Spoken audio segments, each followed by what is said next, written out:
Welcome to the Deep Dive. I am your host. And I am your resident expert. And today we are exploring the honestly terrifying and highly hackable architecture of human attention. We've pulled together a wildly eclectic stack of sources for you today. Yeah, we are looking at notes that span from Aristotelian philosophy and personal knowledge management databases to the neurophysics of human focus. Right, and even the acoustic science behind Taylor Swift. It sounds like a chaotic mix, I know, but there is a brilliant, undeniable thread tying it all together. There really is. The core mission of this deep dive is to understand how your focal point literally constructs your reality. I mean, from the way you organize your digital files, to the way you watch sports, to the way you listen to music. So for you listening right now, we want you to think about your own daily focus. Are you actively tuning your attention, or are you just letting the noise of the world dictate what you see? Because to show you how easily that noise takes over, I want you to imagine a basketball superstar playing in the finals. Okay, setting the scene. We're talking a tied game, final quarter, billions of people watching live around the globe. He walks up to an opponent and whispers a secret in his ear. Ooh, high stakes. Exactly. And suddenly, a massive dramatic argument breaks out on the court. I mean, players are shoving, the referees are blowing whistles, the camera operators are zooming right in on the conflict. Naturally. And while every single person in the arena and a billion people at home is staring dead at that fight, the superstar casually walks away from the drama, strolls right up to the hoop, and dunks the ball. And the clock never stopped. No foul was actually called. Right, and absolutely no one saw it happen. Not the refs, not the broadcast directors, not the fans in the front row. The world just kept watching the argument, completely blind to the fact that the game had just been won right in front of them. It sounds like a scene from a heist movie. Yeah. But neurologically speaking, it is an entirely plausible scenario. Which is wild. But before we get into massive global distractions, let's start with where we organize our own thoughts. Yeah, we have to look at our personal hard drives first. Yeah. Our digital workspaces. Because there's this fascinating framework in our notes about treating a productivity app like, say, a Notion database or an Obsidian vault, not as a boring filing cabinet, but as a living Aristotelian ecosystem. We call it the cybernetic soul. Right. It is a profound way to look at personal knowledge management, because instead of just creating endless folders and dumping files into them until they are forgotten, this framework borrows from classical metaphysics to explain how ideas actually grow. Okay, let's unpack this a bit. So you start with something called Heil. Heil. What exactly is Heil in the context of my laptop? Heil is pure, unformed matter. In a digital sense, it's just raw data. It's that chaotic half-thought you type into your phone at 2 a.m. Oh, I have a lot of those. Right, or a random URL you copy-paste just because it looked interesting. It has no structure yet. But then you introduce that Heil to the topos, or the substrate. Meaning the environment where it lives. Exactly. The topos is the spatial medium. It's your operating system, your tagging architecture, the way your database is fundamentally built to interlink ideas. Okay, I follow. It's not just passive storage, it's an active incubator. The ultimate goal of this entire system is to take that raw potentiality from Heil and guide it through the environment until it reaches intelligence. Which is actualized execution, a finished project. A published article, a launched business, whatever it is. But to get from raw data to execution, the framework outlines a very specific and honestly delightfully absurd intake funnel. Oh, you mean the baby in formulation pyro funnel? Yes. To paint a picture for you listening, imagine a massive funnel that opens up to the cosmic infinite, like catching the chaotic, swirling tornado of everyday human perception. Right. And the goal of this funnel is to distill that massive storm down into a single, isolated drop of DNA in a petri dish. Now, I get the baby formula pun synthesizing raw, indigestible data into digestible nutrients, but wait, isn't this wildly overcomplicating a simple to-do list? Well, what's fascinating here is that this isn't about to-do lists at all. It's about extended cognition. Extended cognition. Yeah, it's the concept that your mind doesn't actually end at your skull. It extends out into your environment and your tools. When this framework uses the word baby in that funnel, it's referencing the Zen concept of Shoshin. Oh, which translates to beginner's mind. Precisely. Looking at things without the baggage of being an expert. The baby looks at the world. They don't have preconceived filters yet. They just see pure, unformed shapes, colors, and movement. Whereas adults are incredibly quick to categorize things. Exactly. We look at a piece of information and immediately say, oh, that's useless, or that belongs in the workflow. Right. But by doing that prematurely, we accidentally filter out genius ideas before they have a chance to connect with anything else. So by building the cybernetic soul in our apps, we are essentially building a safe space to be a baby again. Yes, you maintain the eyes of a baby by suspending your judgment. You don't just file information away to die, you create an epistemological airlock. I love that phrase, epistemological airlock. It's a protected laboratory. It's where chaotic, spontaneous energy from the outside world is captured and safely incubated. You let the ideas bump into each other without forcing them into a strict hierarchy. And eventually the IntelliKey emerges on its own. Exactly. Well, that idea of viewing raw data with the eyes of a baby actually scales up into a massive philosophical metaphor later in the research. The cosmic baby metaphor. Yes. It proposes that the way we organize our individual minds is a fractal reflection of how the universe organizes itself. It is a beautiful concept. It suggests that the universe itself is an infant, slowly waking up and learning to move its massive, infinite form. Think about how a human baby learns to articulate its hands and legs. They play with puzzle toys. Right, they grab blocks, they try to fit shapes into holes. They figure out their own physical boundaries by interacting with external objects. Exactly. So scale that up. The deep challenges of human existence, our biology, our pursuit of longevity, the complexities of healing and disease, these aren't just random struggles. They are the complex, problem-solving toys. Yes, placed in the cosmic crib. By interacting with these puzzles through us, the universe is learning its own telemetry. And our individual thoughts, our specific points of focus, are the literal levers moving that massive cosmic crane. Okay, wait, you're telling me the universe is an infant playing with human biology as a toy to figure out how its arms work? I know. It sounds a bit too sci-fi. Ground that for me. How does this lever of focus actually work in physical reality right now between two people? Well, we can look directly at the neurophysics of attention. First, we have to debunk a very common myth, which is scopisthesia. Oh, the psychic staring effect. That feeling that someone is staring back of your head, you turn around and You're right. It feels magical. You can't actually feel or gaze. You don't have psychic receptors in the back of your neck. that would be cool, though. It would. But what you do have is a hypersensitive gaze detection system hardwired into your amygdala. It's left over from our days as prey animals. However, while staring isn't psychic, human focus is incredibly metabolically expensive. Oh. And it is highly contagious. So what does that mean, metabolically expensive? It requires immense physical resources. When you intensely focus on something or someone, your brain literally has to reallocate glucose and oxygen to specific neural networks in the prefrontal cortex. It is a biological investment. So what does this all mean? I'm not sending out magical Wi-Fi signals when I stare at you, but my intense physical focus triggers micro-expressions and behavioral cues. Yes, and those cues literally force your brain to match my energy expenditure. Wow, it sounds like we are all just walking tuning forks. That is a perfect way to put it. And the science confirms this through a process called brain-to-brain synchrony. Researchers measure it using a technique called hyperscanning. Hyperscanning? Yeah. When two people deeply connect, whether they are sharing a focal point, working on a puzzle, or even just locked into a compelling story together, their brainwaves physically sync up. They literally get on the same wavelength. Specifically in the gamma band, which is the frequency associated with high-level insight and conscious perception. But it goes beyond brainwaves. Even their autonomic nervous systems align. Wait, really? Yeah, their heart rate variability, or HRV, starts to synchronize. You are never just an isolated entity passively observing the world. You're actively participating in recursive loops of joint attention. Your focus physically alters the nervous system of the person you're engaging with. Which is an incredible superpower when you use it for empathy or teamwork. But, and here's the scary part, if human attention is this physically powerful, this metabolically heavy, and this contagious, what happens when someone learns to weaponize it on a massive scale? That brings us back to the basketball court. Yes. I was looking through this wild hypothetical about a basketball game that could break the internet. How on earth does a player dunk in front of a billion people without a single person noticing? It relies on hijacking the biological limits of the human eye. Walk me through the mechanics of that, because it sounds impossible. There's a well-documented psychological phenomenon called inattentional blindness. The brain has a finite perceptual load. Okay. When the players start arguing on the court, that creates a high-stakes social conflict.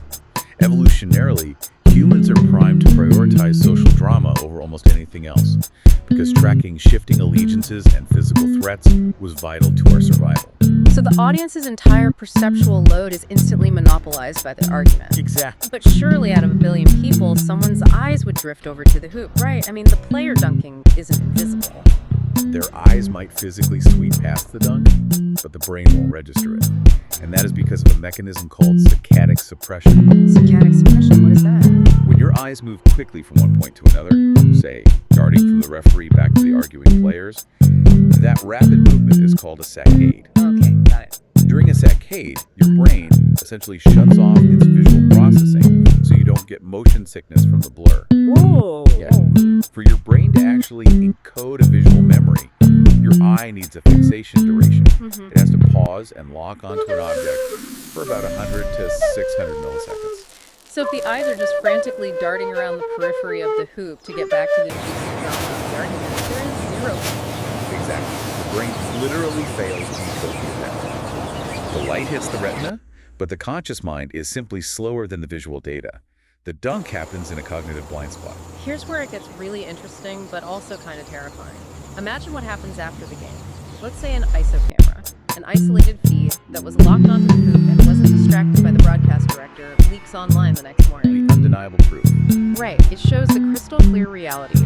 The player hiding the ball in his hip, waiting for the audience's attention to peek on the fight, and then just strolling to the rim. Even with 4K video proof, the consensus is that the public wouldn't buy it. They would sooner believe that a global cabal of stage magicians orchestrated a deepfake broadcast than admit their own eyeballs betrayed them. We literally invent a conspiracy theory to protect our fragile reality. We would almost have to, because if society collectively accepts the truth of that video, it breaks the observer's paradox. Meaning? It proves that human observation, even en masse, is not a reliable metric for objective truth. If a superstar repeated this hack, the collective reality of the sport collapses. Like, why keep score if we can't trust what we see? Wow. And there are real-world ethical dangers here, too. The research points out that sudden, massive crowd distractions, these manufactured attentional black holes, can cause deadly surges and trampling in stadiums. It's a stark reminder that our perception of reality is just a controlled hallucination that we all happen to agree on. Once you manipulate the focal point of the consensus, the hallucination shatters. If our normal gaze is this easily hacked and manipulated, it proves that our standard way of seeing the world is highly flawed. Oh, absolutely. Which transitions us perfectly into asking, what happens when a mind naturally looks at the world differently? Like an AI looking at a game we thought we had solved for centuries. You're talking about AlphaZero. Right, let's look at chess. For hundreds of years, humans assigned absolute point values to chess pieces to make sense of the board. A queen is worth 9 points, a rook is 5, a lowly pawn is 1. It was a rigid, consensus-driven hierarchy. Then Google DeepMind unleashes the AI, AlphaZero. Right. It learns the game entirely on its own, and it completely throws our human consensus out the window. AlphaZero regularly sacrifices its major pieces, like queens or rooks, for seemingly no reason. Why does it do that? Because AlphaZero realizes that absolute values are an illusion. It recognizes that a lowly H-pawn, sitting in a very specific geometric spot on the board, might hold the highest situational relevance in that exact microsecond. It doesn't care about the labels we invented. Exactly. Yeah. It only cares about the underlying physics of the board. And this revolution in artificial intelligence perfectly mirrors a massive shift happening right now in psychology, specifically regarding neurodivergence and a framework called acceptance and commitment therapy, or ACT. It really does. Historically, the psychiatric field had a very rigid, hierarchical view of the mind. Back in 1911, William Bleuler actually grouped autism together with schizophrenia, defining it as a detachment from reality. Wow. Yeah, the classic medical model viewed a neurodivergent mind as a broken piece on the board that needed to be repaired to play the normal game. But that model is finally being dismantled. Drastically. Today, ACT uses something called the chessboard metaphor, which represents a concept known as self as context. Okay, what does that mean? It teaches us that you are not the pieces. You are the board itself. All 32 pieces on the board. Your anxieties, your moments of joy, your evidence-based rational thoughts, and even your speculative or obsessive thoughts. They all belong to you. So the goal of therapy isn't to fight or remove the bad pieces. Exactly. It's to zoom out and observe the whole system holding them. Wait, so instead of trying to fix a neurodivergent mind to fit the neurotypical mold, we should be looking at them like Alpha Zero. Like, an autistic hyperfocus isn't a glitch, it's a strange attractor. Precisely. I want to pause on the strange attractor concept because that sounds like advanced chaos math. What exactly is that? In chaos theory, a strange attractor is a specific state or pattern that a complex, chaotic system naturally gravitates toward over time, despite the randomness. Think of a pendulum swinging wildly but constantly being pulled back toward a specific gravitational center. So an autistic special interest is a cognitive strange attractor. They are valuing the pieces on the board based on a completely different, highly specialized frequency. They aren't detached from reality, they're just ignoring the arbitrary 9-point value we assign to the queen. If we connect this to the bigger picture, mental health isn't about repairing a broken machine to fit a factory mold. It's about finding resonance. A neuroconvergent mind, the typical consensus-driven gaze, is excellent at seeing the forest. They see the social cues, the big picture, the shared hallucination. Right. But a neurodivergent mind is tuned to a much higher fidelity frequency. They see the trees, the underlying fractal code, the intricate systems that the consensus completely glosses over. Society desperately needs both frequencies to survive, adapt, and evolve. Whether it's an autistic mind orbiting a beautiful, specialized interest, or billions of people completely mesmerized by a basketball argument, we're all ultimately drawn to these strange attractors. And the research highlights that some of the most powerful attractors in human existence are love, beauty, and comfort. They are the ultimate gravitational forces of human attention. Right. Take limerence, for example. Limerence is essentially falling in love with the idea of love. The documentation describes it as a massive, strange attractor that causes a temporary collapse of your ego boundaries. You become hyper-focused on this other person, you get a massive flood of dopamine, and you feel entirely connected to the universe. Your entire board reorganizes around that one piece. Exactly.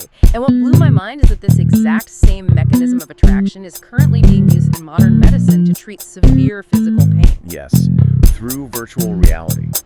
Hospitals are increasingly using VR environments and visual beauty to help burn victims and chronic pain patients.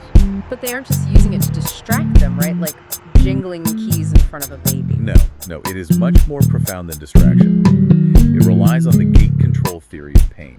The spinal cord contains neurological gates that either block pain signals or allow them to pass to the brain. Okay. When you provide the brain with a beautiful, harmonious, highly engaging focal point, like a breathtaking VR landscape, you are providing a strange attractor. And the brain actively tunes into that higher frequency. Yes. And in doing so, it naturally closes the gates on the lower frequency pain signals.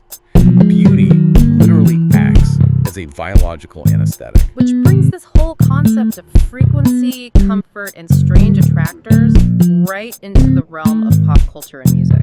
Now, I have to ask, because we have the acoustic science right here in the stack. Get me. Is Taylor Swift the biggest artist in the world right now because her acoustic guitars produce perfect, beautiful sine waves? It's a logical theory, assuming we create perfection, but acoustically, it is entirely backward. A pure sine wave is mathematically flawless. But if you listen to one, it is the sound of a sterile robotic. Exactly. It has absolutely no overtones. What Taylor Swift plays, acoustic steel strings vibrating against wood, creates incredibly messy, complex, jagged waveforms called sawtooth waves. So it's not mathematically pure at all, it's chaotic. It is rich with buzzing harmonics, friction, and physical resistance. And that is exactly why the human ear interprets it as beautiful. We don't want sterile perfection. We crave that complex imperfection because it sounds organic, it sounds alive. So basically, Swift isn't dominating the globe because of some algorithmic acoustic purity. She's dominating because she has mastered the May A principle, most advanced yet acceptable. She takes the messy, complex, jagged human buzz of a steel string guitar and she wraps it in incredibly safe, consonant, 4-chord pop progressions. It's the ultimate musical comfort food. She gives you the messy, sawtooth reality of human heartbreak, but contained within an architectural structure that makes your brain feel totally safe. This raises an important question about what we actually value when we allocate our attention to art. Because different artists are utilizing completely different strange attractors. Right. You have the sneaky complexity of someone like Chopin, who hides mathematically brutal, finger-breaking piano techniques underneath melodies that sound as natural as a person singing. Right, he hides the math inside the beauty. Exactly. Then you have someone like John Coltrane, pushing free jazz to its absolute spiritual limits. His music is also described as a dialogue with infinity. He isn't trying to make you comfortable. He is actively trying to stretch harmony until it breaks, to find ultimate, unfiltered truth. And then you have the relatable neighborhood comfort and storytelling of Swift. And none of them are objectively better or worse in their frequency. They are just different keys designed to unlock entirely different rooms of the human experience.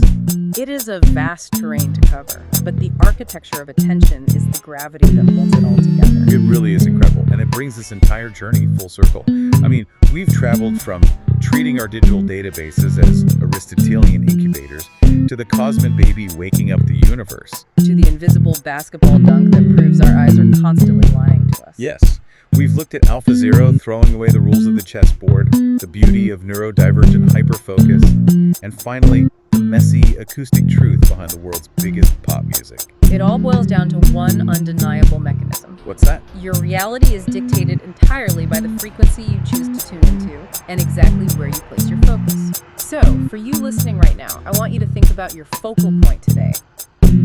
Are you staring at a chaotic distraction, the manufactured argument on the court, while the real magic is happening quietly on the periphery? Are you fighting your own unique frequency to play someone else's game? Or are you tuning your instrument to actually resonate with the world around you? Because the camera lens in your mind isn't broken, you're just the one holding the camera. Exactly. Don't let the noise dictate your reality. Which leaves you with one final thought. We talked a lot today about how our perception of the world is just a controlled hallucination built by what we pay attention to. Right. Well, think about the very room you're sitting in right now. Humans can only see a tiny sliver of the electromagnetic spectrum. Barely any of it, really. But if you could just slightly change the dial on your own biological frequency, if you could tune your eyes to the ultraviolet spectrum, you would suddenly see the massive glowing magnetic fields of the Earth passing right through your wall. The exact same way migrating birds see them every single day. Or you would see the intricate glowing UV patterns on the flower petals sitting on the table. The patterns that bees use as landing strips. An entirely different, incredibly complex view. Exactly, and it is happening right next to you. Yeah. Completely invisible, right at this very second. You just have to wonder, what else is waiting for you to change the dial?